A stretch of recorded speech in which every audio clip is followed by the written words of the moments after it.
Welcome to the Conscious Radio Network. Become enlightened, have fun, and tell all your friends and family to share with everyone they know. You can watch us on YouTube and Rumble while following us on Facebook, or find us on X, Instagram, and TikTok. Our podcasts can be found on Libsyn, iHeart, Spotify, Apple Podcast, and more. Most of all, remember to go to our official website at consciousradionetwork.com for past episodes, future shows, and scheduling. We also want to welcome our international audience. Don't stop now. Enjoy the community. Subscribe or follow today.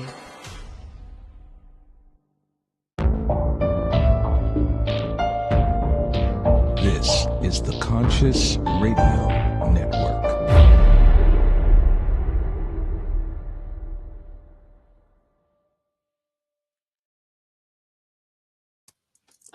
Good day, everybody, wherever you might be on this spaceship we call Earth. Welcome to Conscious Radio Network's podcast series, The Seance. I'm your host, Reverend Dr. Paul Mekas. If this is your first time tuning in, please click subscribe, like, share, comment, and also don't forget to follow us wherever you listen to your podcasts. Today, the formula for miracles. Graduated at the top of his class at MIT and later left to become one of the pioneers and creators of the internet boom in the 90s. However, he experienced a staggering physical challenge that his arm became immobile and frozen at the elbow after a surgery. After a long battle of unsuccessful treatments, he experienced a miracle when his elbow instantly healed from energy healing. Today, he is an internationally known best-selling author and speaker, and the media has called him the number one most powerful American healer and spiritual teacher. He's also a frequent and popular guest on TV and local and national TV as well as and radio. His mission is simple: to share the world's most powerful consciousness technology to help people everywhere to improve their lives and end suffering. Let's welcome to the seance for the first time, Brent Phillips. You've got an audience today. Awesome. Excited to be here. This is great. Pleasure to have you and honored to have you. Number one most powerful American healer. Wow. That's a title. It's something to live up to for sure. It's a challenge. Yeah. Every day I get out of bed and go, gotta live up to it. Gotta live up to it. So how did you go from MIT science-minded, really to that point into the spiritual realm? It's a great question. If you knew me when I was young growing up, I was pretty much your typical nerd. I loved video games and Dungeons and Dragons and Star Wars and all that kind of stuff, right? Yeah. And I went to college at MIT, and it sounds funny now, but I started at MIT in the 80s, and they had the internet. And I was blown away, right? I was like, oh my God, this is the coolest thing ever. So I made that the focus of my studies. And when I was in graduate school, I was part of the Telemedia Networks and Systems group under Professor Tennenhouse. And one of the cool things I did in grad school is we sent the first ever synchronized live audio video stream over the web in 1994. And we were part of the World Wide Web Consortium. I contributed code to Apache. And, I was there right at the beginning. Yeah. And I figured I was crushing MIT, one of the best in the world at what I did. I figured this is my gold rush. So before I finished my PhD, I left MIT, recruited my best friend, and we made a company to make websites. Huh. And the very first website I ever built in my whole life, beyond like Brent's homepage, was the website for the launch of the Sony PlayStation. Whoa. Pretty crazy, right? Yeah. Yeah. Three young guys. We were all like, I think I was 24. My partner was 23. My other partner was 26. We walked into Chiat Day and said, we're going to do the website for Sony. And they're great. Handed us a check. And it was that easy. It was crazy. And so things went great for a year or two. I had 15 people working for me. We had done websites from Fortune 500 companies, including Sony, Nissan Motors, Disneyland. So we were really kicking butt. But the way we were doing it was I was pushing myself so hard. I was working 80, 90, 100 hours a week. Ooh. what pushed me over the brink was we made a second company to make online video games.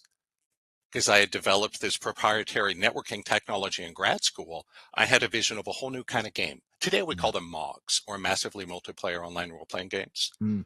And so I created the very first MOG, graphical MOG the world had ever seen. It was called Underlight. But the strain of that crushed my body. And without getting into lots of the drama, I had severe repetitive stress injuries. I didn't know till years later I had chronic Lyme disease. I had been suffering from chemical poisoning from aspartame. Ooh. And on and on. So long story short, I went from top of the world when I was 25 to losing everything when I was 27. Wow, that's a short time. It was a very short time that I went from working 100 hours a week to 80 to 60 to 40 to about 15 because I was in so much pain. And I'll never forget the day I had been in 3 years of physical therapy, and I worked my way up the food chain to see the head doctor at Curl and Job, which is the top PT clinic on the West Coast. It's where all the professional athletes and Olympians go. And I thought he'd have a solution. Instead, he was just, well, I'm sorry, son. Nothing I or any doctor can do. You'll never work again. You'll never be out of pain. I was just like, what? And the last thing he said to me before I left his office, he asked me, son, is there someone that can take care of you until you die? Whoa. And he recommended me for lifetime disability when I was 27. No joke. Which was crushing. I went to tell my lifelong best friend and business partner. I figure he'd be all, hey, Brent, we're in this together. We'll figure it out. No, he was like, well, if you can't work, you're of no use to us. He fired me from the companies I had founded, played games with the documents, including forging signatures, to steal them from me. And what I call the cherry on the hot fudge sundae, he had also been secretly seeing the woman I was crazy in love with. So it was really a dark night of the soul. Yeah. My career was gone. I could never be an engineer again. I had lost 2 multi-million-dollar companies. I was living with soul-crushing chronic pain, living in my parents' extra room because I couldn't afford to support myself, being told by the best doctors I had no chance of recovering. I'd never be able to work again. And oh yeah, I also lost my lifelong best friend. And, long story short, I got depressed. I started drinking, using drugs. I was suicidal, understandable, I think. I had a friend of mine get me into positive thinking and said, hey, Brent, we're going to turn your life around. So I started doing vision boards and saying my mantras, all this stuff we now call the law of attraction, right? Yeah. In the 90s, we called it positive thinking. It's the same stuff, been around forever, right? Yeah. And it didn't help me. And I was so frustrated. I didn't just throw away my vision board, I burned it because it didn't work. Then I got into alternative medicine. One of my friends was like, hey, Brent, doctors can be bozos. Try acupuncture, try homeopathy, try chiropractors. So long story short, for 5 years, I'm living with my parents, spending all this money, racking up a gigantic credit card debt doing alternative medicine. Homeopaths, osteopaths, cleanses, magnets, Reiki healing, Qigong, everything you can imagine. Nothing helped me. I had an experimental surgery that was honestly the main reason I did it was my work comp lawyer said, Brent, you need to have a surgery to stay on disability. I was like, okay. So I had a surgery. I woke up, my right arm was totally paralyzed. Couldn't move it at all. So that was kind of rock bottom. Right after that, I had gotten married in the meantime. When my arm was paralyzed, my wife left me. And I'm facing homelessness because my parents were divorcing. And I had nowhere to live. And I was freaking the hell out. And then my Aunt Lauren introduced me to one of her friends. Her name was Terry O'Connell. And she had been a high-flying career in finance, Wharton School MBA, super smart, made lots of money. She had her own massive health crisis and found this process of energy healing using theta brainwaves in the subconscious, and it saved her life. And I didn't expect anything to happen. I had done Reiki healing and pranic healing and been to faith healers. I had tried everything over the years, right? It was my full-time job for almost 7 years trying to recover my body. And I went to see Terry, and she showed me how to check for subconscious blocks using muscle testing, which I'm sure you and a lot of your audience are familiar with, but I had never seen it at the time. This was 2003, so a long time ago. And she asked me a lot of questions about my life and the pain I'd been in and losing my best friend and losing my career and the millions of dollars. And I was all very interesting, but I'm like, hey, lady, I'm not here to talk about my feelings, right? I'm here because I'm in pain and I can't work and my life's a wreck, right? I'm going to lose my apartment next month. Help me, right? Yeah. Real. And I remember at the end of the hour, she said, okay, dear, just relax for a minute. We're going to heal your arm. And I'm like, yeah, lady, right? You and what army, right? Because at that point, I'd been in about 5 months of physical therapy, Dynasplints and CPM machines. My arm still wouldn't move. Huh. And she closed her eyes, went into a trance. About 30 seconds later, I felt this crack and pop in my elbow. And I remember I said, whoa, I was surprised, right? It was like, the little cracks and pops we get, but like times 100. Whoa. It was just like kaboom, right? Resonated through my whole body. Yeah. And I remember Terry opened her eyes. She's like, okay, dear, let's try your arm again. And I couldn't believe it, but I got my arm back. And I was like, oh my God. And I said to her, Terry, I don't know what just happened. Please teach me this. And that's how a hardcore nerd MIT engineer got on his spiritual path. But just so you know, I'm still an engineer. I'm still a nerd. Yeah. I still love Dungeons and Dragons and Lord of the Rings and all that kind of stuff. And my angle is to bring all the rigor of science and engineering to what's often a very kind of messy, sloppy New Age world. Yeah. To understand how do miracles work, right? That was a big thing for me. I'm like, I know this is real. It just happened to me. But it didn't make any sense given my model of reality. Mm-hmm. And so it's funny, I thought it would take me about 6 months to figure it out. It took 10 years, but that's not bad, right? Yeah. Yeah. But I went around, I worked a lot with Terry. I found all the best healers, shamans, intuitives, mystics, gurus. And what I did was I went and studied with them and I made very careful notes like a scientist would. Mm-hmm. And I reverse engineered what they were doing. And again, it took me 10 years, a lot of drama along the way. But I now understand kind of how miracles work. And there is a process by which we can facilitate them. But I want to be clear, we cannot force miracles. That's not up to the human mind and ego. Yeah. I like to say it's kind of like growing a plant. That you can facilitate growing a plant. Light, water, nutrients, etc., right? But you can't put in twice as much light and water and make the plant grow twice as fast. Yeah. So I've learned a process to facilitate the miracles, to learn how to get out of the way to let them show up. But, we don't control it. This is not a magic wand that makes everything the way you want. If I had that, I'd be like, hey, buddy, let me hit you with my magic wand. You'll have 1 billion subscribers on your podcast. Great. That'd be nice. It'd be nice. So what I would say to everyone that's curious is here's how it works. The miracles pick us. We don't pick them. Mm. It's kind of like falling in love. We can't control who we fall in love with, can we? Not in my experience, right? Yeah. Sometimes you fall in love with someone who's not right for you. Doesn't mean you don't fall in love with them, right? Far too often. Other times someone falls in love with you and you're not interested. Yeah. That happens too much too. But yes, and so really, what I learned, because I've always been fascinated by physics, one of my hobbies. Same here. Is, the nature of reality, time, space, the mind is very different than what we've been taught by our culture. That we've been taught by our culture that our bodies and our lives have a certain density and momentum. And that tomorrow will be similar to today. That from the medical paradigm, let's say, for example, someone has cancer, they would say, well, you have to do something to the body to get rid of it, right? You have to do surgery and cut it out, or give them drugs to dissolve it, or something like that. The way I would explain it, the essence of miracles is actually pretty simple. And it just requires a switch in how we think about it, a new paradigm. That you may remember back in the 90s, there was a blonde joke that went around. It went something like this. How do you know when a blonde has been using your computer? That one sounds familiar. You've probably heard it before. It's a good one. Yeah. Yeah. Here's the answer. The monitor is covered with black marker and Ah. highlight, right? Yeah.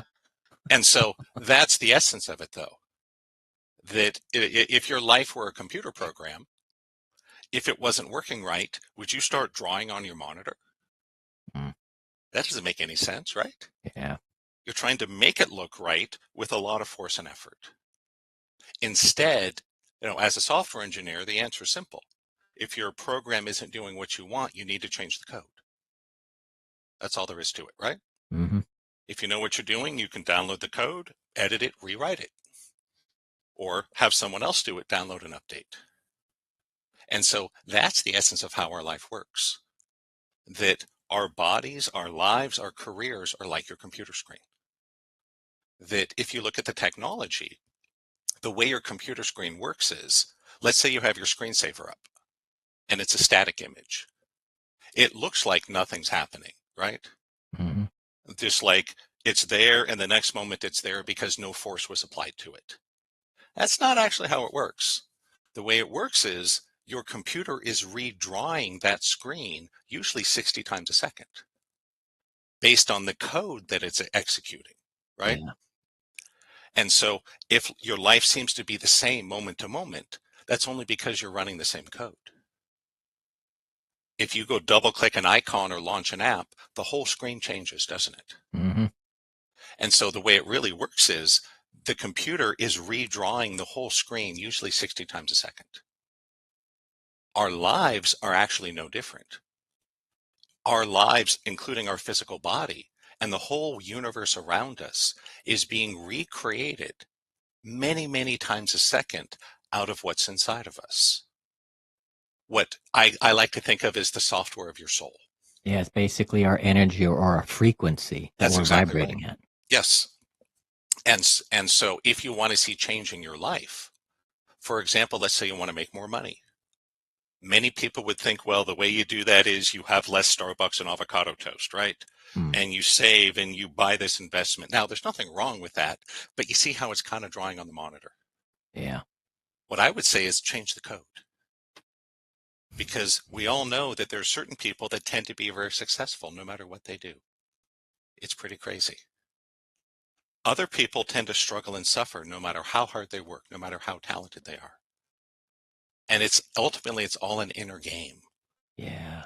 The outer world is not real and dense in the way we think it is. The human mind and soul is a form of holographic projector. That begs that. Oh, I was about to ask you that. Yes. About the simulation theory. Yes. Or the holographic universe. Yes. That everything around us is responding to us based on our frequency. And That's right. are we part of a program? Yes, we are essentially characters in a cosmic video game, is a good way to put it. And it's funny how I grew up, I played Dungeons and Dragons my whole life. And life is just a D&D game. Yeah. You choose a character you want to play. You play them for a while. If you get bored or you die or you don't like it, you make another character. And that's really the nature of our soul. It decides, hey, let's be this Brent guy who's an engineer who becomes a healer.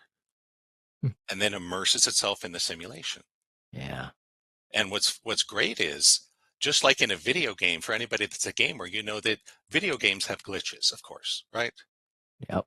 That the world doesn't behave when it's supposed to, like you can walk through a wall or something like that. And reality is the same. If you know where to look to find the seams, as they say, we can cause reality to glitch. What we call seeing past the veil. Yeah. And that's a lot of what I do in the more advanced work, is stretching our consciousness to see more of what's out there. Because there's so much more to the world around us than what our brains and our eyes perceive. It's crazy. Yeah. Yeah. Fun science fact, and because I love my son's fun science facts. If the human visual spectrum, right, if we look at that compared to all the light that's around us, what we see is equivalent to seeing 1 inch out of 2,000 miles. Mm. That's a lot. Very right? small. Yeah. That's a very small spectrum. Right. We're talking like 2,000 times 60,000 is how many inches? And so there's so much more going on around us than we realize. But just like the video game, we're coded, we only see some of it. And the amazing thing about this time in history is this is really the first time in history that this secret knowledge is being released to the public. Mm. There are humans that have known this far back, thousands and thousands of years, often kept by the high priests as secret knowledge or sacred texts. Yeah, hermetics. Yes, in more modern times, we call them the mystery schools. Yeah. And it's an interesting thing. My late mentor, his name was Dr. Carl Wolf. He was a member of one of the best known mystery schools, but he kept me out of it. I begged him, like, Carl, please introduce me. I want to be part of this. He's like, no, Brent, because when you're in, you have to obey their rules. He kept me out so I could teach this to everybody. Yeah. He goes, yeah, it sucks. You can't be part of our little club, but it's the only way we're going to take this out to the world. And that's my mission, to help people wake up, to say, hey, there's so much more to life. What you assumed was true is not. Mm. When I went through my own process of awakening, I was in my 40s. I'd been a healer full time for 10 years. And I realized, oh my gosh. Now, what I said was a little more R-rated, but we'll keep it clean here. Oh my gosh. I've been so wrong my entire life about such basic things. Who am I? How does the world work? What is the nature of God? And, the reason I was so depressed and unhappy when I was young wasn't just because I had pain or problems. It was that I was running a false paradigm. Mm. And I was so stubborn and so driven and so talented that the universe had to really wallop me to get me to wake up. Yeah. I had to be laid flat. But that's why I'm here now, that I want everyone to know the world doesn't work the way you think. And that's a great thing. The way it really works is so much more beautiful, so much more elegant. But we get trapped in our own thoughts. And just like a computer running bad code, you can get stuck there in an infinite loop. Mm. People can spend years, decades, lifetimes struggling and suffering. And for some, it's physical issues. For some people, it's emotional issues. It might be addiction, your career, your relationships, just negative thinking. Yeah. What are some examples of some glitches that might be going on in our realities? Sure. One of the fun things that I did with Terry was she had a natural talent for the weather. And she taught me how you can, I'm going to say, influence the weather. We can't control it. Mm. Because it seems like weather just happens, right? What's one human, tiny little nothing life form on this giant planet? What's the weather to us? But she was able to, we did this a couple times when there was a storm, go down to the pier, and you could ask for lightning and lightning would come down and strike. And the reason we did it on the pier was we didn't want to do it inland where it might hit someone or burn a house, right? Yeah. And I remember I actually impressed a date with that once. She became my girlfriend. We got engaged, it broke up. Whole nother drama we'll ignore for here. We had gone out and we were having it was our second date at a farmer's market. And we had gotten some food and we were sitting down to watch a band play. And all of a sudden, dark clouds, it starts raining. Mm. And I said to her, well, I'm going to see if I can ask the rain to come back after the band's done. And she laughed. She thought I was joking. So I, did my thing that I learned from Terry. And about a minute later, the rain stopped. The clouds parted. The sun came out. The band came back on, played for about 30 minutes. They finished their set. They packed up. Then came back the rain. I was like, what? Another great glitch would have been the healing of my elbow. That during the session, Terry didn't touch me. I was sitting across the room from her. There was no hands-on touching. There was nothing I took, no supplements or magic potions or anything. It was just done with the power of the mind. Mm. How do you explain that? In what they call a billiard ball universe, a Newtonian mechanical universe, things stay in motion with their momentum until a force is applied to it. Yeah. No one applied any force to my arm. It was just there was some scar tissue in there that immobilized the joint. And by using the energy healing, Terry essentially changed the code and it just disappeared. Yeah. And there's all sorts of fascinating research on this. People that have tumors one day and then it's gone the next. They didn't have surgery. They didn't take chemo drugs, nothing that would explain it. One of the fun things I like to do with my more advanced students is turn on what we call their ability to get into the quantum field. Mm. And what typically happens at first is you'll start by seeing auras light up around people. And then you can watch their face change and you'll see their past and future lifetimes. And if you go really deep, you go into X-ray vision. And this was something my late mentor, Carl, it was a bit of a problem for him. Sometimes his X-ray vision would turn on when he was driving. And he'd be like, off, off, off, right? And so all these things we hear of, walking on water, changing water into wine, teleportation, all these things make perfect sense when you realize that we're just a holographic projector. Yeah. And it's funny that my career as a video game developer was the perfect foundation. Because when I was a video game developer, I had the code, right? I could make the game do anything I wanted. And I had a lot of fun with that. So in my video game, as in most video games, gravity has to be coded in. And so I would just turn off gravity, recompile my client and run the game, and my character could fly around. And everyone else is like, how do you do that? That's impossible. I'm like, you just got to know how to change the code. Yeah. That's the takeaway I want everyone to take away. When you learn how to change your code, you can often do things that seem miraculous or impossible. People think it's the devil or it's aliens or it's magic. It's like, no, it's just technology. And that's why I call energy healing and intuition and mind power, they are a technology. Mm-hmm. A quantum technology. Yes, it is a technology where we're harnessing the study and understanding of the quantum world. Yeah. When you get deep into what we call the quantum field, things look blurry. Why? That's the true nature of reality. At the subatomic level, there are not crisp, distinct particles. There's probabilities and things that all blur together. Mm. The universe is one big blurry thing, all connected. Wow. And when you know how to work with that and go in and tweak the code, you can see some awesome stuff happen. The most obvious application is healing. I'm really proud. I'm getting close to 2,000 miracles. It's taken me 21 years. But, things that confound doctors that show up on medical scans and people go, this is impossible. How did this happen? It's like, no, it's not impossible. Just outside your paradigm. Yeah. Yeah. Right? It's something that, people think it's impossible because they don't understand it. Yes. Well, we don't understand too is what people fear, or they call that's the devil's work. Yes. It's like, no. And no. one of the more interesting scientists I follow, are you familiar with the work of Nassim Haramein? Yes. Yes. I love his stuff. Yeah. And essentially the way it comes down to is what we are the empty nothing.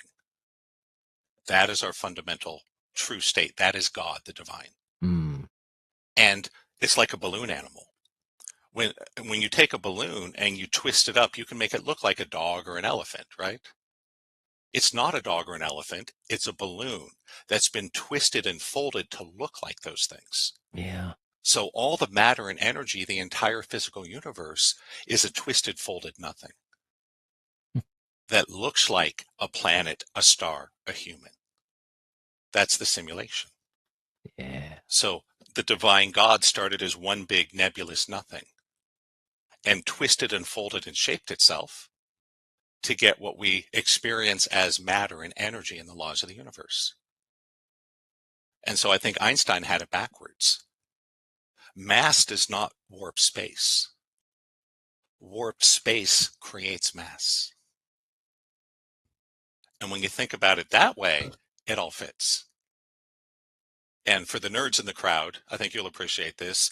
That's the only way that's been found that can fully reconcile quantum physics with general relativity. Mm. You can actually derive F equals ma, which is an amazing thing. Again, if you're not a huge nerd, that probably went over your head. Don't sweat it, right? Yeah. But that's something we just accepted as truth, right? It's like, Yeah. no, there is a lower, more fundamental truth that if you know how to look at it, all these things we call truth, gravity, electromagnetism, etc., how objects move through space, that's just code.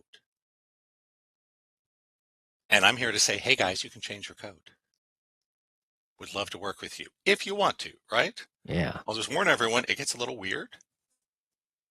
Because again, you're going to have some see things, feel things that may not fit in your brain. And that's why we're here today. Because on this show, on this program, on this network, we talk about the weird. We always talk about the weird. Or those things that people do understand, but they don't quite get it. Right. And I loved the documentary. You probably remember What the Bleep Do We Know? Yes, As soon as what the heck, 10, 15 years ago, maybe more than that. I think it came out in 2004, about 20 years ago. Yeah. And the thing that I want to call out from that is the story about when the Spanish first came from Europe to the New World, that they showed up in what we call the Caribbean now. Mm-hmm. And the natives that lived on the islands could not see their sailing ships. They had nothing in their awareness or mind that could explain a 400-foot long vessel that could sail the ocean. All they had was canoes. Yeah.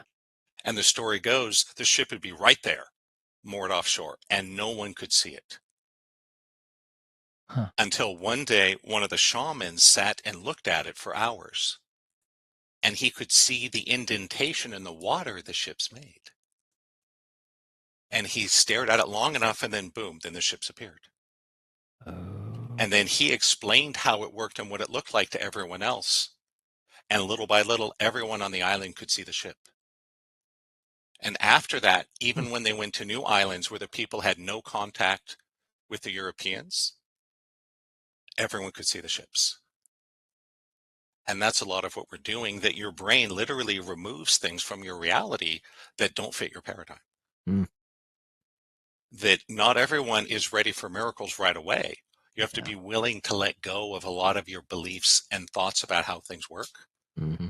And I've been asked many times, hey, Brent, what was it that allowed you to experience that first miracle where your elbow healed? My answer is this: quantum physics.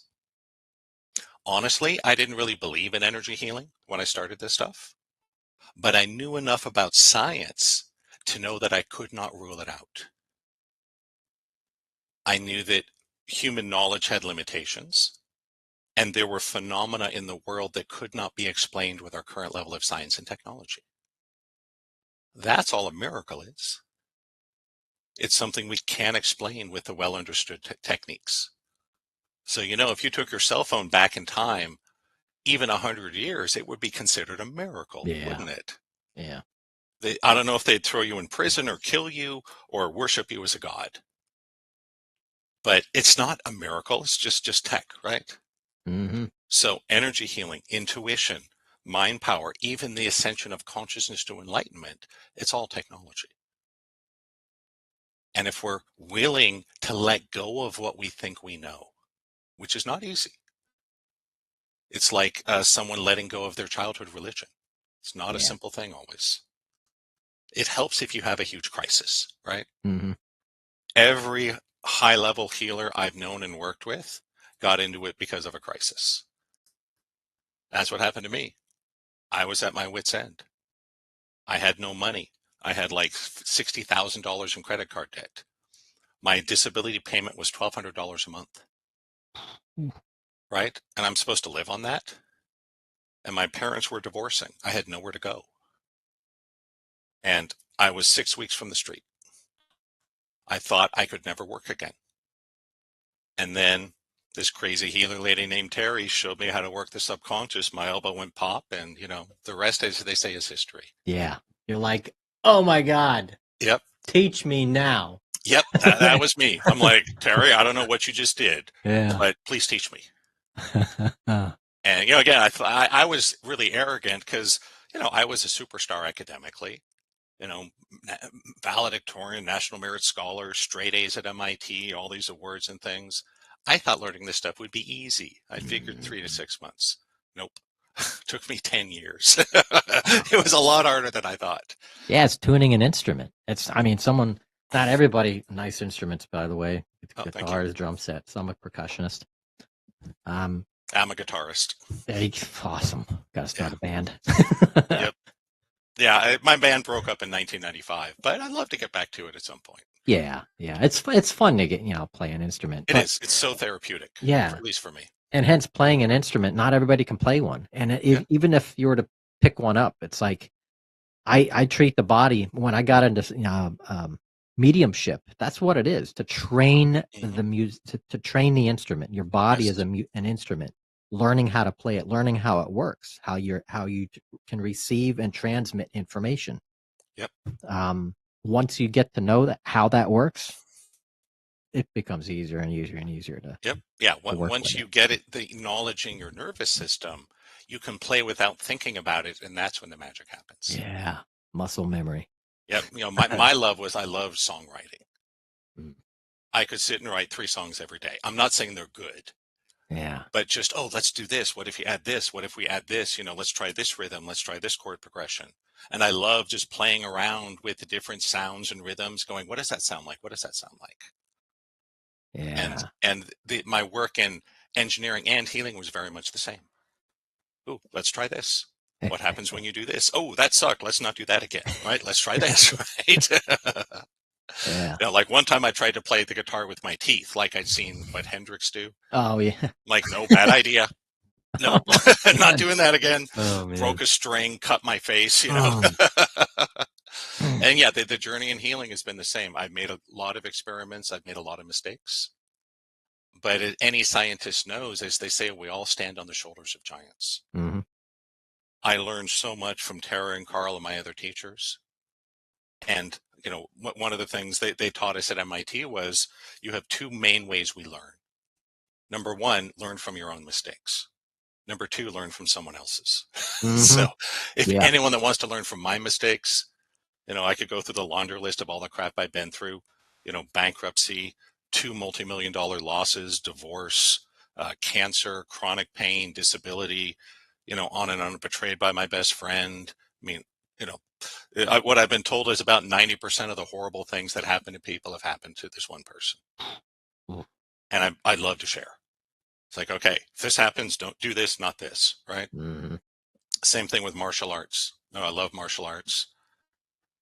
Learning it from scratch is going to take you too many lifetimes. The poet Rumi famously said, a journey of 3 weeks will take over 100 years without a guide. Mm. And so I'll encourage everyone, I tried to lone wolf it. I tried to sit and read the books and figure it all out sitting on my own. It did not work. I had to go engage and work with people that knew more and more experienced. Yeah. And I learned from all of their mistakes pretty quickly. Then I went out and made my own. Mm-hmm. And I've created, one of the things I'm proud of, the Awakening Dynamic System, is the only system I've seen that fully integrates metaphysics with spirituality. That most of what's out there is just metaphysics, and that's not a wrong thing. So things like Psych-K, emotion code, healing code, Reiki, NLP. There's nothing inherently spiritual. Doesn't mean it's wrong. It's just a process of manipulating with the mind to create an effect. Yeah. Then you have the more what I call deep spirituality, things like Buddhist philosophy, Advaita Vedanta. They give you the big picture, but give you no practical tools day to day to get what you want. Mm. And so my goal was to reconcile them. And when it's all based on the level of consciousness we're at. That the world does act differently, plays by different rules depending on your level of consciousness. And when you see that, it all works. And so it is possible to reconcile manifesting like the law of attraction with the idea of surrender. Because on the surface, that doesn't reconcile, does it? Mm-mm. The law of attraction says you want $1 million and a big house and a Ferrari. then you go make your vision board and jump on a stage and say your mantras and dance around, right? And it'll show up. But then you look at the more ancient systems, Buddhist philosophy, Advaita Vedanta, even 12 steps. They'll tell you, let go and surrender to the higher power. On the surface, how do you reconcile that? And so that's one of the fun things. There is an answer. If I could give it in 2 minutes, I would say it right in 2 minutes. I can't. It's kind of like if you said, Brent, can you teach me calculus? I'm like, sure. But first you need to understand arithmetic, algebra, and at least basic geometry and trig. Yep. Right? Another great lesson they drilled into us at MIT. You can't learn something until you already almost know it. So if you understand arithmetic, algebra, geometry, I can teach you calculus. If you don't, I can lecture to you for 1,000 hours. You ain't going to get it, right? Yep. And that's part of my job as the guide, is to work with every person. And I used to be more of like a mass market thing. I'm going to write a book, do a lecture, have a lot of people. I've actually shifted a lot over the years because I found that's not as effective. Mostly now I work one-on-one and in small groups, 4, 5, 8 people, because that's how we tune into exactly where everyone is and give them exactly what you need to make the next step forward. Yeah. And that's why I'm saying to people, hey guys, I get it. If you want to try to lone wolf it for free on YouTube, go crazy. Waste as many years as you like. Totally up to you, right? Yeah. Connect with a master. Right. Connect with a master. And I'll say, hey, I'm not for everyone. I'm intense. I'm fast paced, right? I don't tolerate stupidity very much. And I hold everyone to a high standard. Yeah. Don't be lazy. Yeah. I'm obsessed with the truth. If that's you, I'd love to work with you. You know, I'm not going to show up in robes and crystals and give you a big hug and tell you everything's okay. Yeah. Right? No, that's great. There's nothing wrong with that. Just not Brent, right?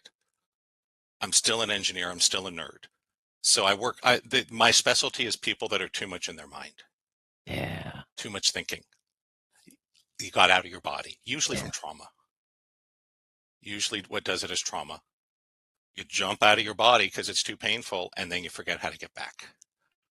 And you wonder why you're struggling with money, why you're having health issues, why your marriage isn't working. It's pretty simple. You got disconnected from the life force, the flow. And that's what I'm here for. I'm like, hey, anyone really want to move forward? But the precondition is simple. You must be willing to let go of things you think you know. That's it. If you're not, I'll say thank you, but pass. If you're willing to let go of what you think you know, which again often requires desperation for many of us, right? Yeah. Yeah. It did for me. You know, what I understand, most people are only supposed to have one dark night of a soul per life. I'm coming out of number 7. So I have had my butt kicked over and over and over. And each time, why? I'm so stubborn, so persistent, so loyal. I don't want to let go of the old way until it's clearly not working and I'm desperate. Yeah. Yeah. So if you're to that point where you're willing to let go of your comfort zone to move ahead, get in touch. Heck yeah. You're exactly the kind of person I want to talk to. And what I'm offering to everyone on this podcast is I will give every single person a free 15-minute discovery call. Main purpose of that is I will just want to get to know you a little bit to see if you're a good fit for me. Yeah. And if you're not, I may recommend someone else. So anybody that's interested, go to my website at awakeningdynamics.com, shoot us an email or fill out the form. I'd be happy to talk with you a little bit at no charge to see if you're the kind of person that I jive with, that's going to get results. And if you are, we'll go deeper. If you're not, I'd love to refer you to some of my friends and colleagues who have strengths that I don't. Terry was very loving in a way that I've never been. Carl was very stern, like a really strict grandpa. Right? So some people need a different kind of energy in their teacher, and there's nothing wrong with that, right? Just like, if you played in a band, not all 2 musicians can play together. No, right? Sometimes there's conflicts in personality or style or just the times they want to rehearse, and it doesn't work.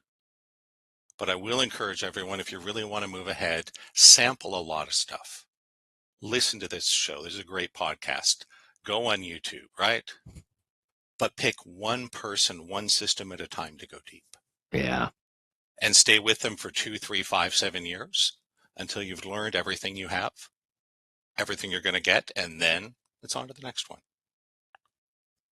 That's what I did. And, the new book, the Movement Feedback Holography. That would be this one right here. Yep. Yeah. That true story, how I learned this was I went bankrupt in 2008.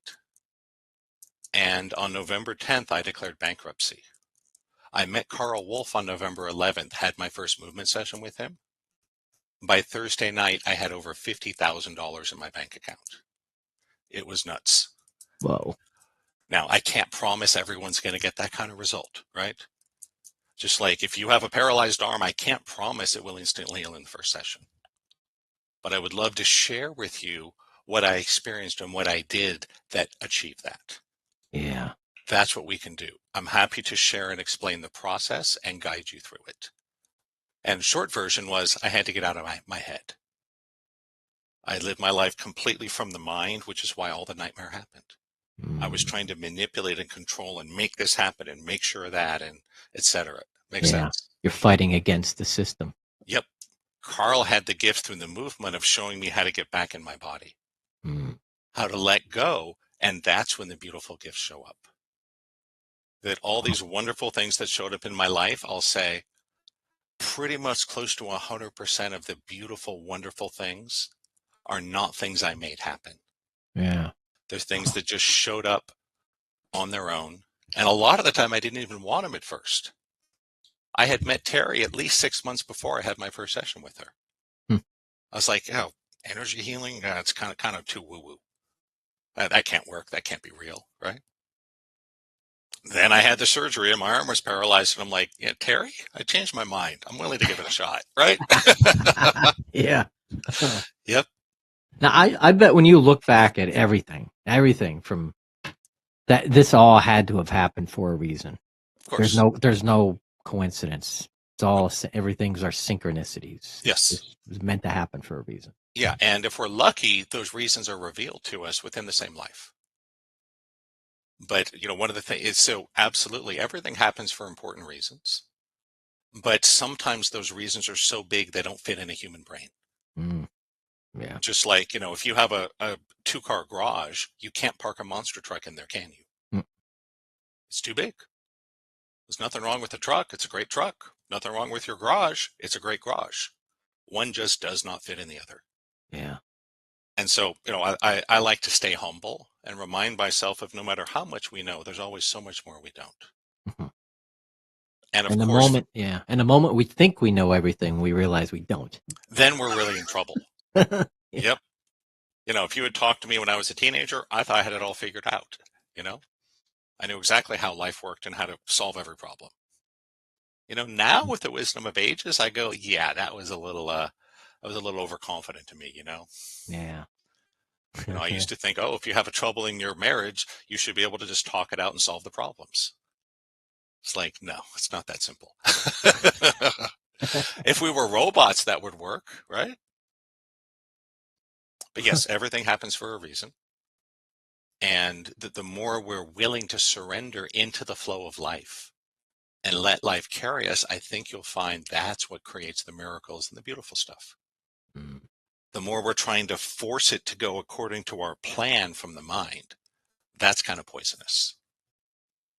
It's not a wrong thing to have ideas and plan, but the purpose of the ego and the mind is to aim us in the right direction and spur us to take action, not to control the result. So, you start a company, we don't know what's going to happen. You may make $1 million the first year. You may go bankrupt. But whatever it is the perfect thing for you on your journey. Yeah. And that's why I say it's so important to be able to let go of what we think we know. Is a divorce or a bankruptcy or a car accident a bad thing? According to the human mind with its small context, of course. I think it's a trigger. It's a trigger to remind you, you're going the wrong direction. Sure. But if we're willing to step back from that and trust the divine to lead us into a larger context, then we'll see it's a wonderful thing. Yeah. And that's how I feel, about my first wife. I'm so glad I met her and knew her, and I'm really appreciative and grateful for the few years we had together. But I'm also equally grateful and appreciative that she left me, because I needed to be set free. Yeah. Because she didn't like me being a healer. She married an engineer. Mm. Then I became a healer and she left. And it's funny, I was told, Brent, you're going to have to choose. I'm like, why would you have to choose? I'll just convince her of how awesome this stuff is. Nope. So, this is why they say that most cancer patients that survive look back and say it's the best thing that ever happened to them. It got them to slow down, to take care of their health, to spend time with their family, to appreciate the little things, right? Moving inward. Yes. And one of the greatest gifts I find on the journey is it's easy to live from the ego and just be happy when things are going your way. But the real challenge is, can you still find connection, purpose, joy, and gratitude when they're not? That's the trick. Just like everyone likes going to a game and watching your team win, of course, right? Who doesn't like that? But can you still have a great time when your team loses? If you can do that, you've won no matter what the score. Yep.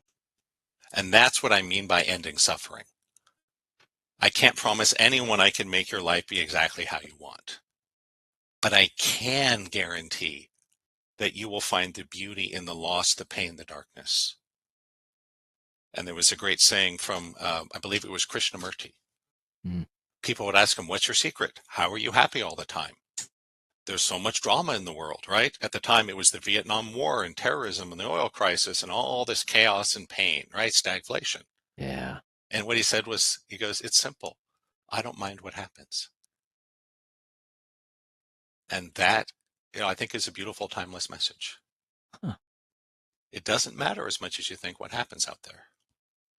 Similar to, we've all heard about how people that win the lottery lose most of their money, right? Mm-hmm. That's right. So giving a poor person a ton of money usually does not work. They'll lose it. And so it doesn't matter as much what job you have or who you marry or what you invest in. Because again, it's all being projected from the inside. If you know how to play the inner game, again, you can win no matter what the score. One day you make a lot of money. Great. Enjoy it. The next day you lose a bunch of money. You can enjoy that too. But only if you're willing to make a shift on the inside. Yeah. Which again, for many of us requires a certain level of desperation. That's okay, right? I would just encourage everyone, if I were you, I'd take the leap before life puts you in that desperate place, right?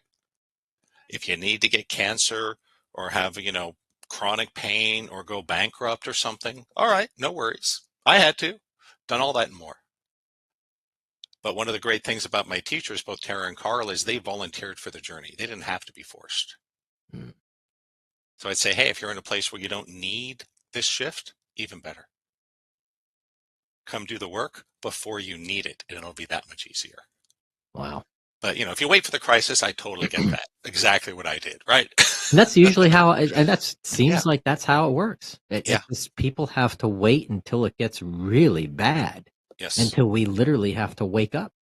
And I've heard so many stories, I'm sure you have too, of people where things were just absolute nightmare until the very last moment. And then boom, some magic happened and led them out.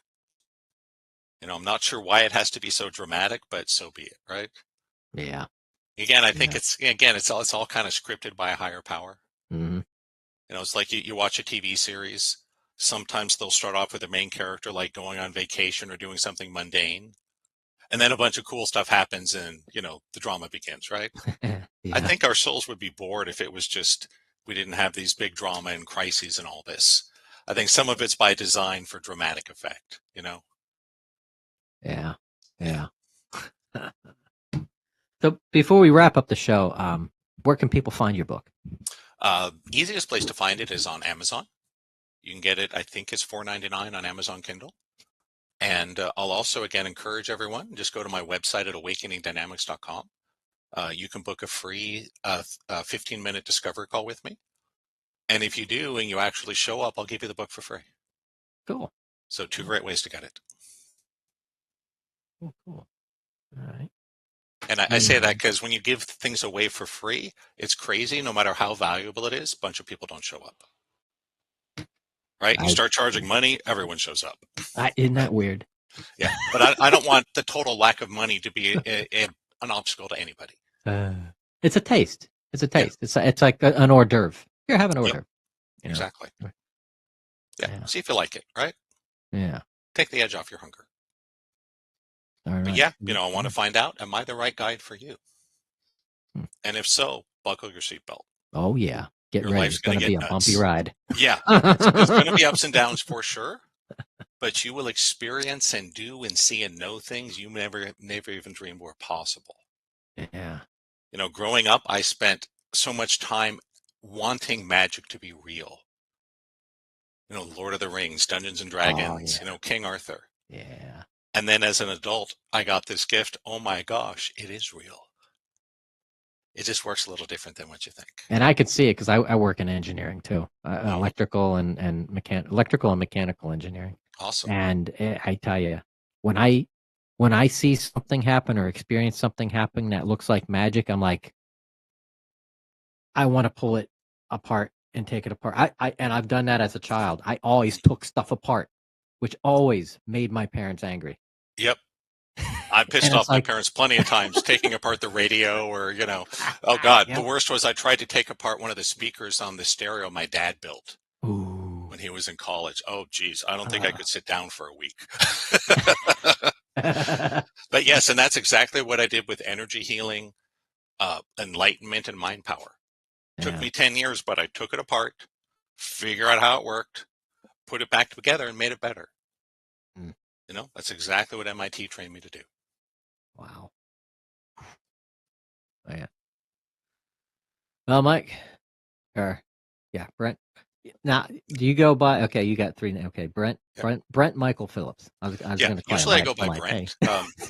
I use the 3 names because one, I like the sound of it, and maybe not anymore, but about 10 years ago, there was a Christian life coach also named Brent Phillips. And there was some confusion when people would book me thinking I was him and vice versa. Oh. Yeah. So I changed my name to put in the 3, and I haven't had any confusion since. There you go. I like the 3 names. That's why I usually put sometimes my middle name, Paul George Mekas. It's more like a European style. Yes. It's a little fancier in a sense, I guess. Yeah. And if you have 4, then you're royalty. Yes. Yes, absolutely.